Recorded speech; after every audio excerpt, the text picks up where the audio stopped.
పవన్ కళ్యాణ్ ప్రభుత్వంలో భాగస్వామ్యం అవడం అంటే ఇక్కడున్న ఒక సగటు గిరిజన యువకుడు గిరిజన యువతి భాగస్వామ్యం అయినట్టు. నిన్న ఉన్నతాధికారులు కూడా చెప్తా ఉన్నాం, ఇప్పుడు కలెక్టర్ గారు కూడా చెప్తా ఉన్నాం, ఎందుకు నడిచాం, ఎందుకు పైకెక్కామంటే డోలీ పట్టుకొని ఒక నలుగురు డోలీ పట్టుకొని ఒక ఇబ్బందుల్లో ఉన్న ప్రాణాన్ని పట్టుకెళ్ళడం ఎంత కష్టమో తెలుసు నాకు. అది అలాంటిది ప్రాణాలకి, గర్భిణీ స్త్రీలకి, వృద్ధులకి ఇబ్బంది వచ్చే పరిస్థితుల నుంచి సంరక్షించాలి.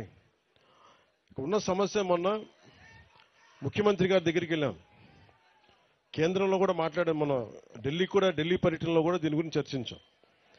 ఒకటే చెప్పాను, మాకు ఏజెన్సీ ప్రాంతం ఎక్కువ, మాకు ఈ అల్లూరు సీతారామరాజు జిల్లా అంతా దాదాపు 95% ముఖ్యంగా గిరిజన గ్రామాలు ఉన్నాయి. దీనికి ప్రత్యేకంగా దృష్టి పెట్టమని చెప్పాం. అందుకని ఈ రోజున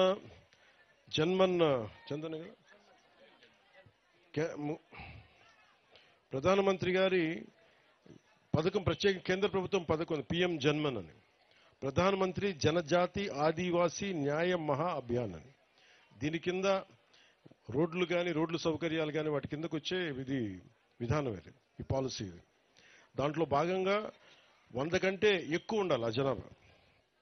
100 కంటే తక్కువ ఉంటే ఈ పథకం అమల్లోకి రాదు. సో మేము మాట్లాడుకొని